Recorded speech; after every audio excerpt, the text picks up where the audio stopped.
He once had it all: money, fame, success. But he lost the most precious things: a woman who loved him with all her heart, and a daughter who only ever wished to call someone Dad. This isn't just the story of one man. It is a story of redemption, of unconditional love, of belated, but sincere, tears, if you've ever believed that someone can change. If you've ever hoped that family bonds can be healed, then this story is for you. Before we begin, if you love emotional, human-centered stories like this one, don't forget to subscribe, like, and share this video to support the Heart Glow channel. Your support gives me the motivation to bring even more meaningful stories to life. Now, let's walk together into a journey filled with sorrow, but also with hope, the story, To Be Called Dad. Chris Walker, 42 years old, was a name everyone in New York's financial world knew. As CEO of the tech empire Westech, he had been featured on the cover of Forbes 3 years in a row, and a single tweet from him could make Wall Street hold its breath. People called him a cold-blooded genius, a man born to conquer the heights of success.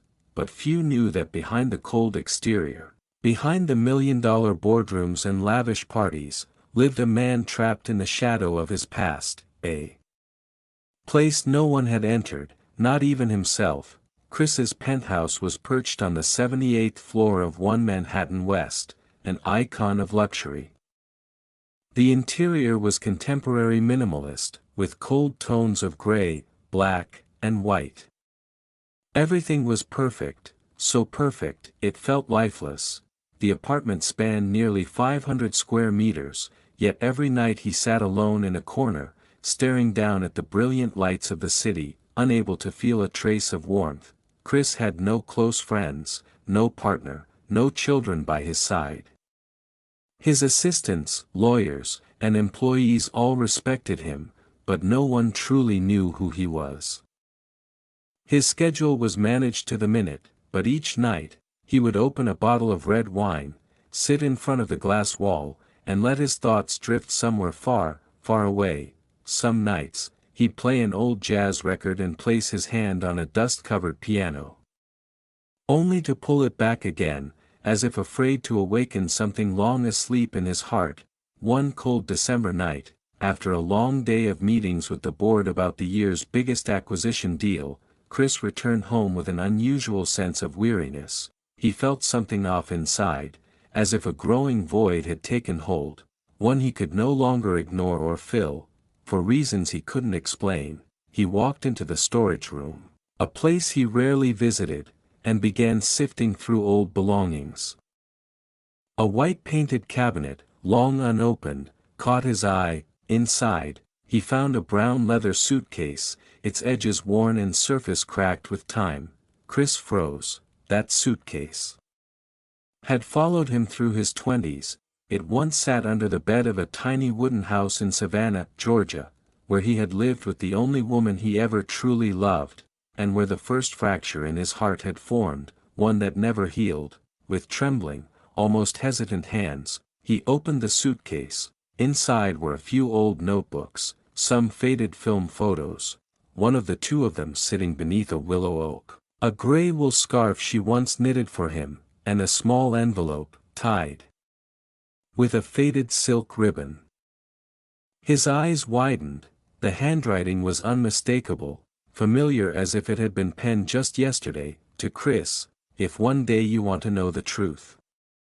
Chris sank to the floor, the envelope shaking in his hands. The winter wind slipped through the window crack, slicing into his chest. How long had that letter been there? 10 years? 12? Maybe longer. And all that time, he had never once opened it, because he had told himself he didn't need to know. Back then, he believed she had betrayed him, that the child wasn't his, that their love had been a mistake. He chose to leave. No goodbyes, no questions, no explanations. He simply disappeared from her life, as if he had never existed. Slowly, he opened the envelope. The letter inside was yellowed with age, but the ink remained clear. He began to read. Chris, I don't know if this letter will ever reach you. I don't even know if you still care, but there's something I must say, I never betrayed you. That child is yours. I waited for you, for a long time, but maybe you chose a different path. I understand, I only ask that, if one day your heart softens, please find our child. She always asks about her father, I don't know how to answer her. At that moment, his hand clenched the letter, wrinkling it in his grip, his body felt numb, the heart he had thought frozen for years now split open in sharp, unbearable pain. He had been wrong, foolishly, cruelly wrong, she had never betrayed him, and the child was his own flesh and blood, alive all these years. And he had never known, never touched, never even whispered her name. Chris bowed his head amid the quiet glow of the city lights. Somewhere out there, someone may have cried for him, somewhere, a child may have grown up with aching questions, ones no one could answer. He had everything, fame, fortune, success, but now, inside this $1 million apartment in the heart of New York, he finally realized, he had lost the most precious thing of all. Then, without hesitation, without thought, Chris stood up, clutching the letter to his chest. He had to go back. From that night on, Chris Walker was never the same. For a full week, he didn't show up at the office, meetings were cancelled, his phone remained silent. The business world buzzed with speculation, the media swirled with rumors, but no one knew what was truly happening inside that luxury penthouse, where a successful man was wrestling with his conscience and his past. Chris sat for hours by the window, the wrinkled letter in hand, his eyes lost in the endless skyline. He no longer noticed the dazzling lights of New York, nor the hum of traffic or the jazz records he once loved. All that remained were the images of the woman he once loved. And a single, haunting question, is she still alive, and the child, does she hate me? Eventually, Chris knew he couldn't just sit there any longer. He made a decision. Chris Walker would return. Return to the place that had once been home, a place of memory and pain, but also, perhaps, the only place left where he could find forgiveness. The old suitcase lay silently in the corner of the living room, yet it had shaken the seemingly indestructible world inside Chris Walker's heart. Since reading the letter from years ago, every night had become a personal hell for him. The blurred inked words felt like blades slicing through his heart. Emma hadn't betrayed him. The child he once doubted, was in fact his own. And worse, he had abandoned them. Without a word of explanation. Without seeking the truth. He simply turned his back. And ran, after days of barely eating or sleeping. He stood before the mirror and saw nothing but an empty shell. The expensive suit couldn't hide the dark circles under his eyes or the gray now streaking his hair, so he left, without telling anyone. Chris returned to his hometown not as a billionaire CEO, but as a man searching for himself in the ashes of the past. The small road leading into the village had changed. New houses stood beside the old wooden ones. But some things remained, the scent of sunburnt grass, the wind rustling through the pine trees, and the distant sound of a rooster crowing at noon. He crossed a small wooden bridge, the same place where he once sat with Emma watching the sunset. Memories played like a slow-motion film, each detail piercing into his mind: the white dress she often wore, the dimpled smile she gave him as he poured her tea, her voice soft like a southern spring breeze. Chris followed the old address he still remembered. But now, the house was deserted and nearly in ruins. Peeling paint, moldy windows, a sagging roof. A wooden sign hung on the gate, no longer in residence. His heart clenched, he stepped closer, fingertips brushing against the decaying door. A coldness seeped into his hand. Chris couldn't bear to imagine how Emma had lived here. Raising a child alone in silence, loneliness, and abandonment, left behind by the man who once promised to take care of her forever, he slumped down on the worn steps, head in his hands, breathing heavily like he'd just outrun a storm. He wished he could turn back time, just once, to hear her scold him, to say sorry, to hug his daughter and call her name, but it was all too late. Chris wandered aimlessly, shoes muddy with earth. As he passed a small alley leading to the fields, a faint voice floated on the wind, "Fresh oranges here. Sweet peaches, no pesticides." He turned. A small girl sat beside a basket of fruit on the roadside. Her face was smudged with dust, her shirt wrinkled, arms scratched. But her eyes sparkled with a strange mixture of strength and fragility that made him want to shield her. Chris walked closer, quietly watching the girl for a long moment. She wasn't afraid, nor did she avoid his gaze. She simply looked up, smiled softly, and said, "Would you like to buy some oranges, sir? Just $5 a bag. I picked the sweetest ones." Chris crouched down, his voice hoarse. "Do you live nearby?" "Yes, sir. I live over there, with my aunt. My mom passed away.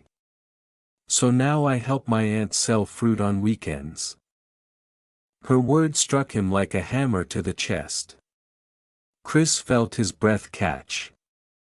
He tried to stay composed, his hand trembling as he pulled a $10 bill from his wallet. "What was your mom's name?" "Emma."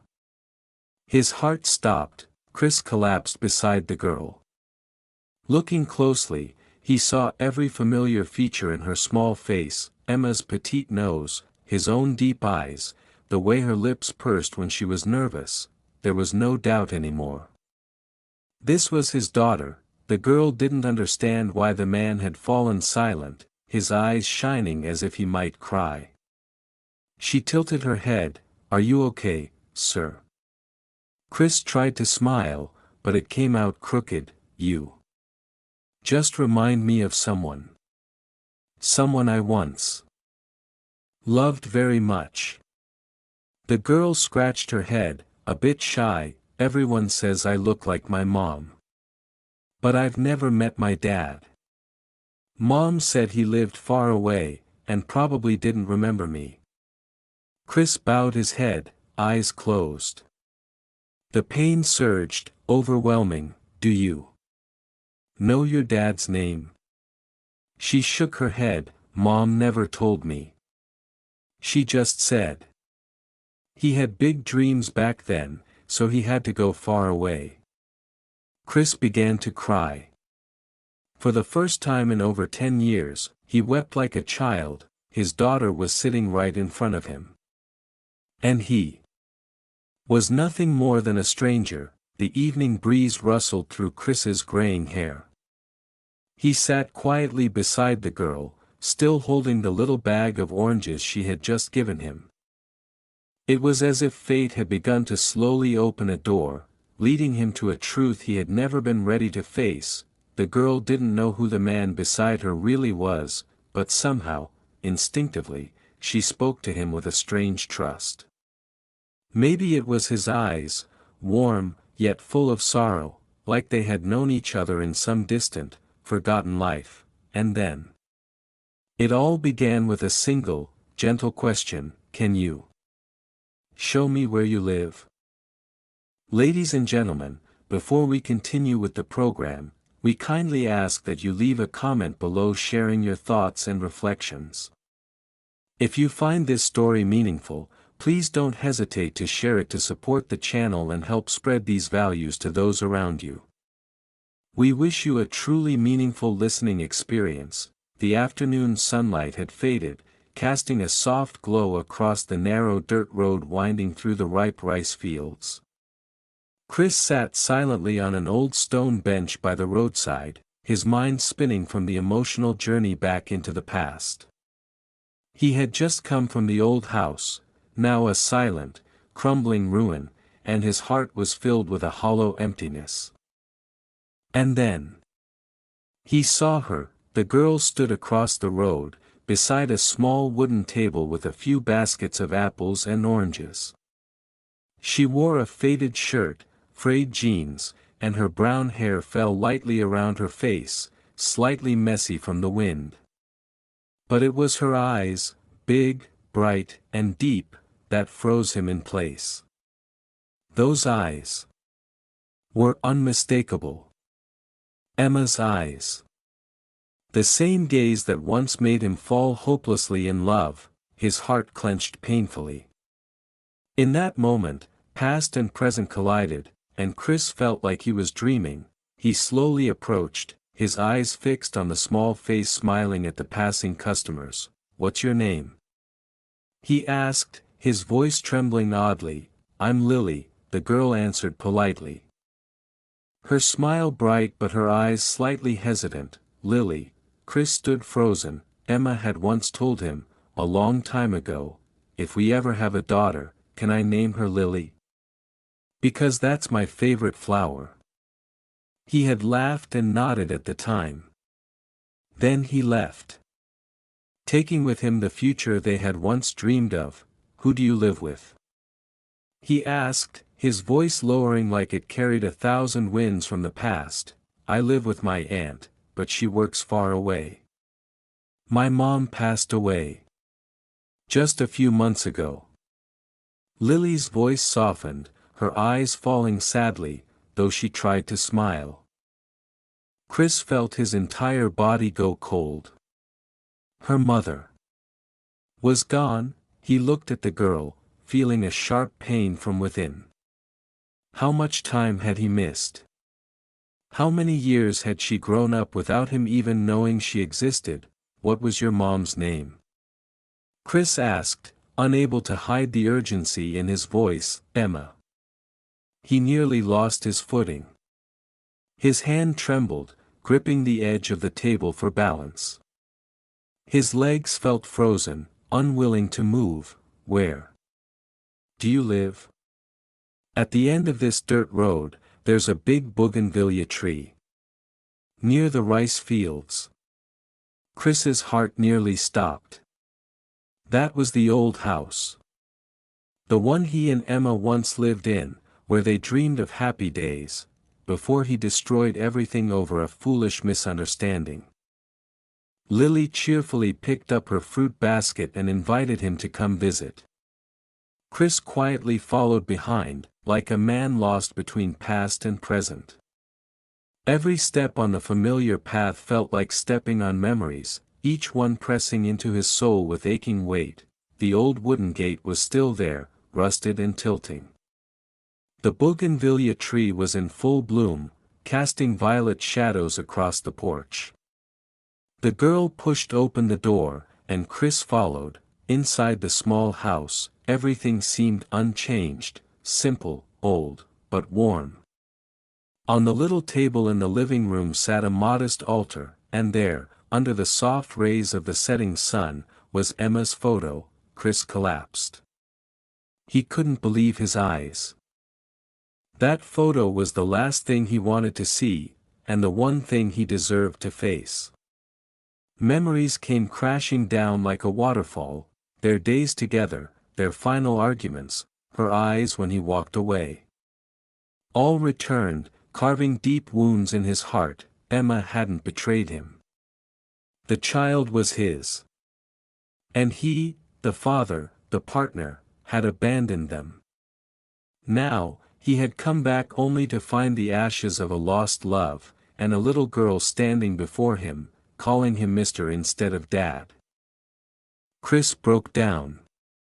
Tears streamed down his face, late, painful, and filled with regret. Lily quietly stood beside him. She didn't understand why the strange man was crying so much, but by instinct, she stepped closer and gently placed her hand on his shoulder, a small hand, simple, sincere, pulling him back to life. Chris looked up, into the eyes of the child. In them, he didn't just see Emma, he saw a chance for forgiveness. After that devastating moment, Chris couldn't leave. He sat in the little house for a long time, looking around at every corner, every item, once part of a warm home, now filled with aching memories. Lily quietly made him a cup of hot tea and sat beside him. Silent, as if understanding something far beyond her years, no words were needed. But in that silence, past and present blended in a strange, beautiful way. Chris knew then, his life had just changed forever. And now, he had only one choice: to stay, to make amends, to seek redemption, and to love. The small house tucked away behind the bamboo grove at the edge of the village was still the same, except that now, the woman who used to open the door and gaze out every twilight was no longer there. Chris stepped inside, his heart pounding as if someone were squeezing it tight. Every object, the cups, the tablecloth, was soaked in the color of time, standing silently like powerless witnesses to a sorrowful story. On the old wooden table was a simple altar. And on it, a photo of Emma, the woman he once loved more than life itself, and also the one he had misunderstood and left behind for over a decade. Chris sat silently for hours before the altar. The flickering candle cast a lonely shadow of him on the wall. In his hand was an old letter, the paper yellowed and the edges frayed, the very letter Emma had written to him, hidden in a suitcase he had accidentally discovered in New York. Now, he had read it dozens of times, memorizing every word, every punctuation mark. And yet, the more he read, the more tears streamed down his face. There was no anger, no blame, no pain in the letter. Emma had simply written about the days she quietly raised their child, about missing someone who was no longer by her side, and about her blind faith that, "You'll come back. Because I believe you still love me, and love our child." Chris suddenly found it hard to breathe. All these years, he had lived in a lavish city surrounded by fame, money, and power, yet not a single day had truly been lived. He had no idea that in this remote place, a woman had waited for him until her last breath. And a child, his biological daughter, had grown up in both material and emotional scarcity, without a father's love. Lily, that short and sweet name, walked into the room, gently, as if afraid to break the heavy silence. She placed a cup of hot ginger tea on the table, then sat down across from him. The two sat in silence for a long while. Chris looked at her, at those bright eyes with a lingering sadness, the same eyes Emma once had. "I often dream of Mom talking to Dad." Lily spoke, her voice soft like a breeze. "She used to say my dad was a good man. Just a little lost. She always believed he would come back." Chris lowered his head, his trembling hand resting on her small one. "Your mom was too kind. And your dad."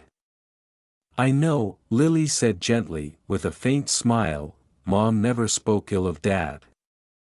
She'd just stare off into the distance and smile sadly."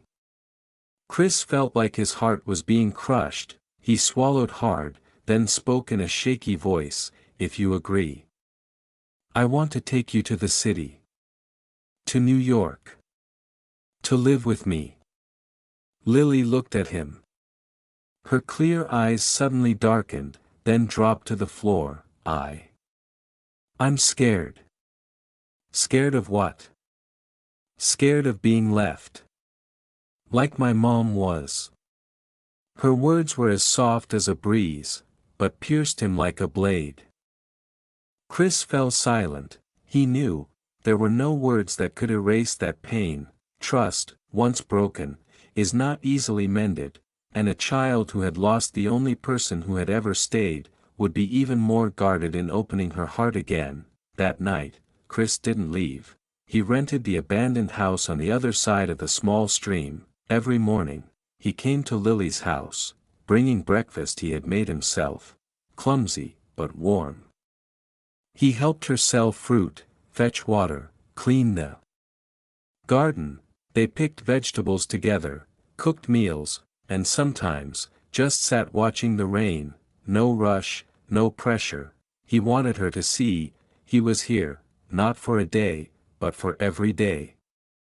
Lily gradually opened up. She told him about school, about the orange tree in the backyard that bore fruit late, even about the time her mom dreamt of her dad standing in a rice field in a business suit, not knowing how to find the way home. Every story was a thread, slowly weaving their hearts closer together. Then, one stormy night, the power went out, the wind howled over the roof, and rain slammed against the windows. The two of them sat side by side in the soft glow of candlelight. Chris tucked a blanket over Lily, and she pulled it closer around her before resting her head on his shoulder. A while later, she whispered, "Can I call you Dad?" Chris froze. He turned to look at her face. Lit with hesitation and hope, so much like Emma's eyes from long ago. He couldn't speak. He simply wrapped his arms around her, tightly, and cried, tears that were late, bitter, and full of love. "You can call me whatever you want."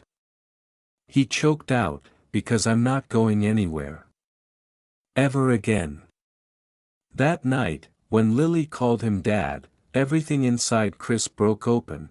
After years of living among skyscrapers and interacting with cold people who only cared about gain, he had never once felt like he belonged, until that very moment, when the frail little girl called him by those sacred words. Chris didn't sleep. He sat by the window, watching the night sky over the countryside filled with countless stars. Something inside him had changed forever.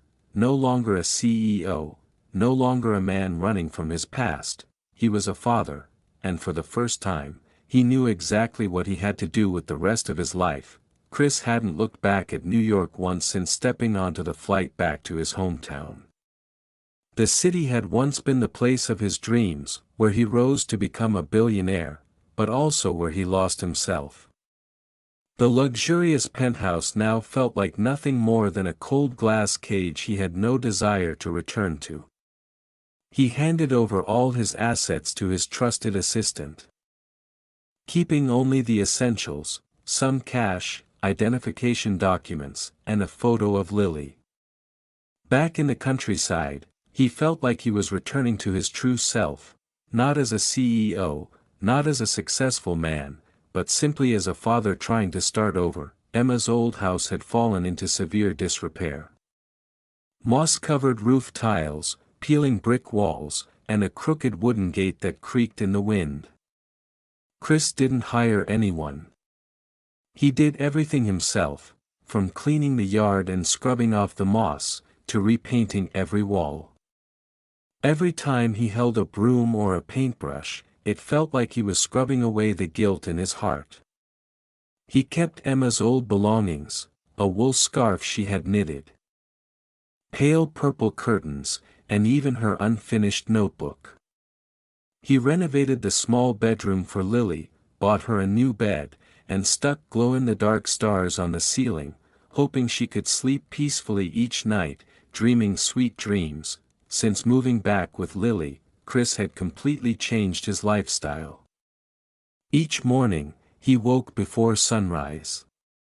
He went into the kitchen and prepared a simple but nutritious breakfast: an egg, a bit of bread, and a warm glass of milk.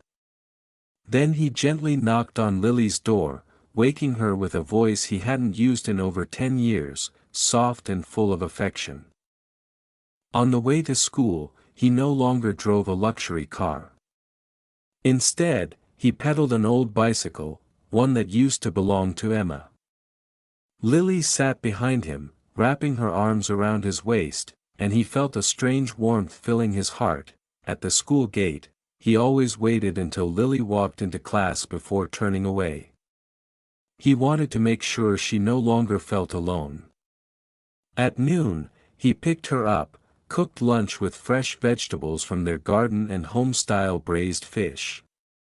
In the evening, he studied with her, sometimes helping with math homework, other times just sitting quietly and listening to her stories from school.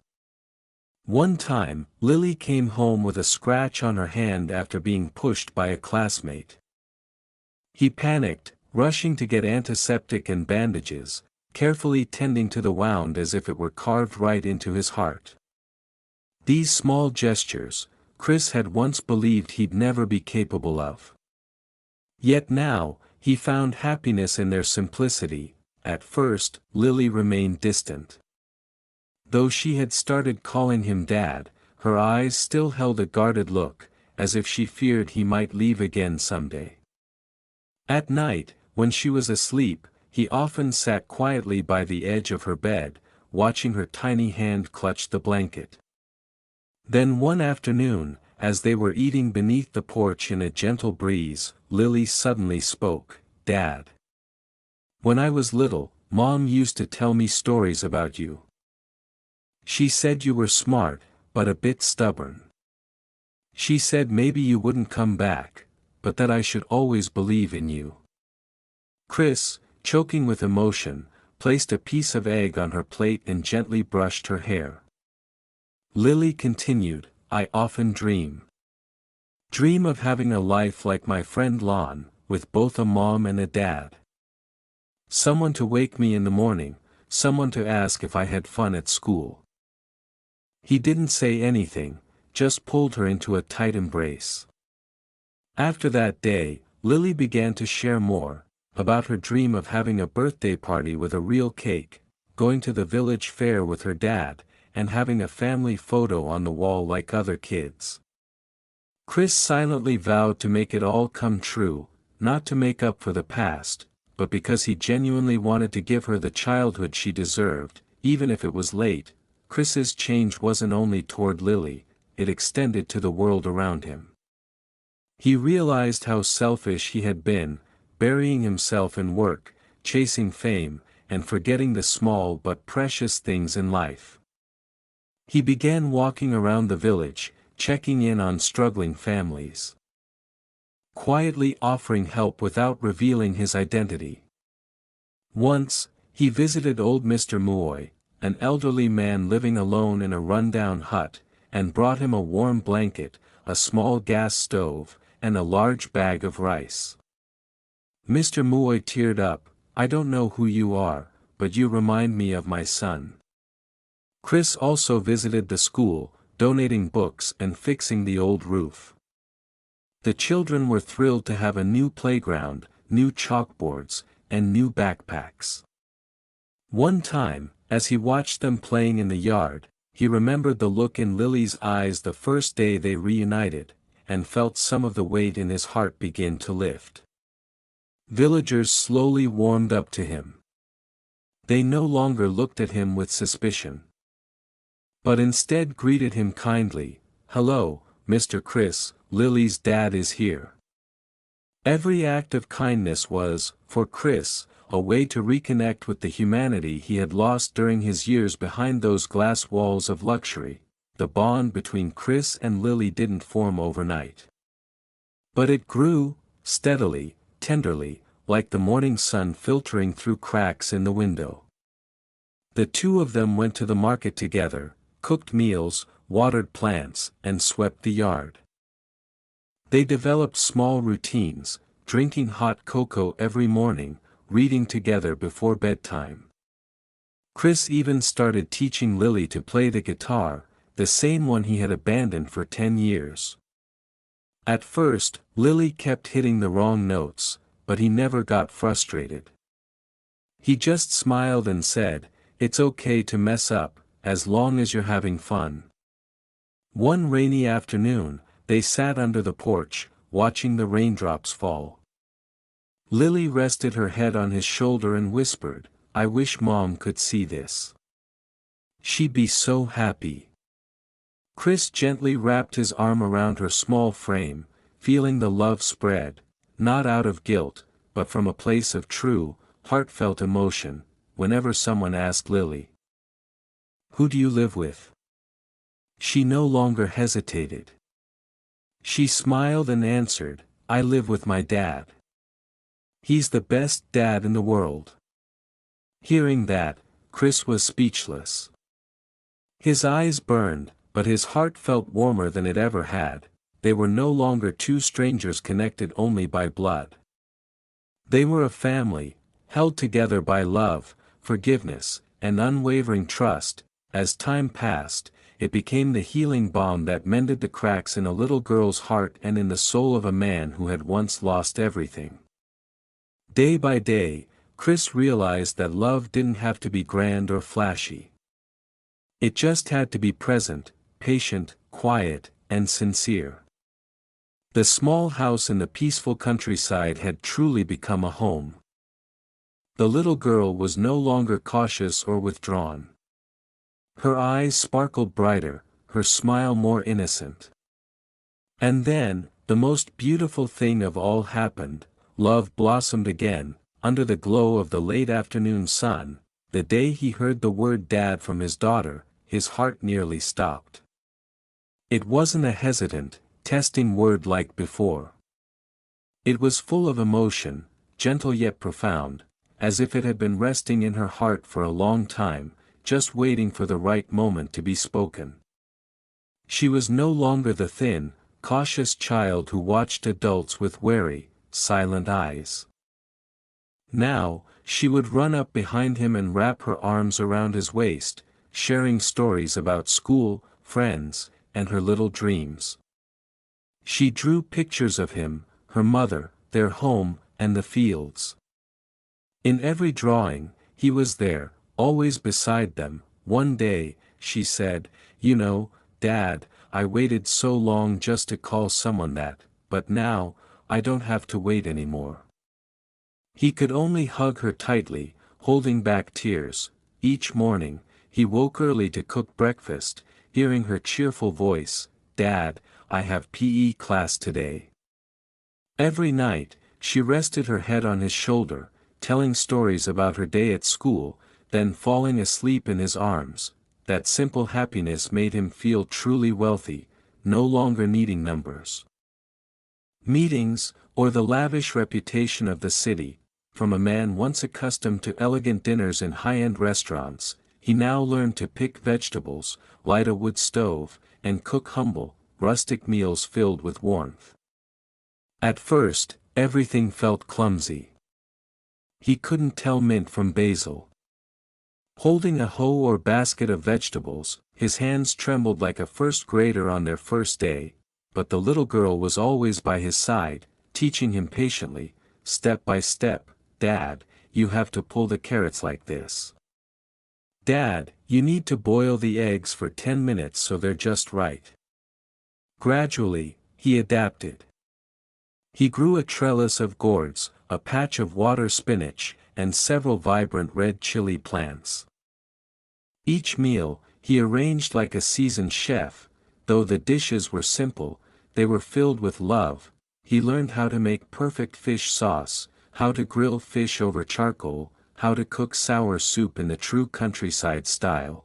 That small kitchen became the place where he finally felt like a real man, not a lonely CEO, but a complete father. Day by day, he grew to love this simple life, without pressure, without the race for achievement, just laughter and the scent of fresh earth from the garden behind the house. Her altar, the woman he once loved, is cleaned carefully every morning. Her photo still rests there, with that gentle smile and eyes full of quiet sorrow. Every day, he stands there, speaking to her as if she could still hear him. "Today, our little girl recited a poem, you know. She finished 2 bowls of rice and even helped me water the plants." He knew that nothing could change the past. But he also knew that love never truly ends, it only transforms into another form. In those whispered words, he offered his apology, not dramatic, not tearful, but tender and sincere remorse. Sometimes, he sat for a long time in front of her altar, just to listen to the wind slipping through the window. As if it carried her voice, "Take good care of our daughter, okay?" The little girl often placed a wildflower on the altar and smiled, "Mom, I got a perfect score on my math test today. In those moments, he felt like the three of them still lived together. Though his wife was no longer physically present, her presence never truly left. As the afternoon sun fell across the golden rice fields, father and daughter often took walks together, hand in hand, down trails lined with wildflowers. She would skip along, pluck a flower, tuck it into her hair, and turn to ask, "Dad, do I look pretty?" He would smile, nodding, his eyes shining with happiness.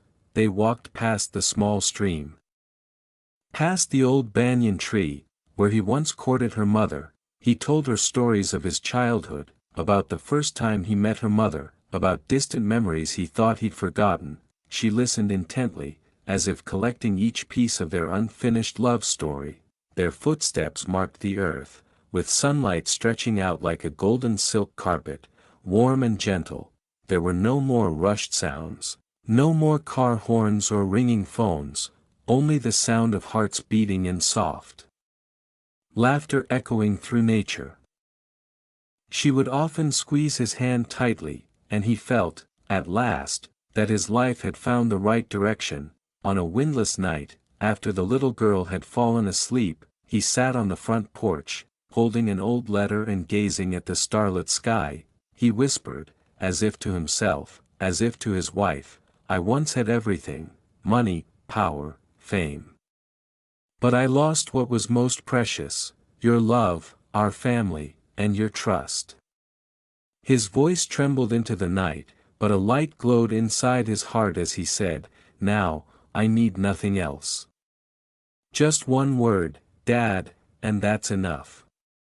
He placed the letter to his chest, as if closing the final chapter of a memory, and inside the little house, his daughter murmured softly in her sleep, "Dad." There are moments in life, when all the dazzling lights fade away, and only silence remains. In that silence, we finally see what truly matters. For the man in this story, it took losing everything he thought was success to finally understand, true value is not in what we possess, but in who we once lost. And these are the final words, not an ending to a sad story, but a wake-up call to anyone who still has time to turn around, to love, to begin again. On the vast rice field bathed in golden light, father and daughter strolled hand in hand, their shadows stretching long as if connecting past and present. She no longer hesitated, no longer called him Mr. Each time she called out Dad, she did so with all her love, with all the years of longing she had once kept silent. He, once a CEO, a billionaire, now felt richer than ever before, not because of wealth, but because he had won back his daughter's heart. Each morning, he stood before his wife's altar, sharing small stories about their daughter, about meals, about her laughter. As a silent, but heartfelt apology, life didn't give him the chance to fix everything, but it gave him a second chance to love, this time, the right way. "I once had everything, but lost the most precious thing. Now, just being called Dad is more than enough." If this story made your heart pause, if it stirred something inside you, even just a little, then perhaps you found a gentle corner in this noisy world. Please subscribe to Heart Glow for more healing stories, soulful whispers, and life lessons that sometimes take a lifetime to understand. And if you know someone who needs a story to bring them back to themselves, please share this video with them, because sometimes, just one small story can awaken an entire lost heart. Thank you for staying until the end. Thank you for listening, with your whole heart.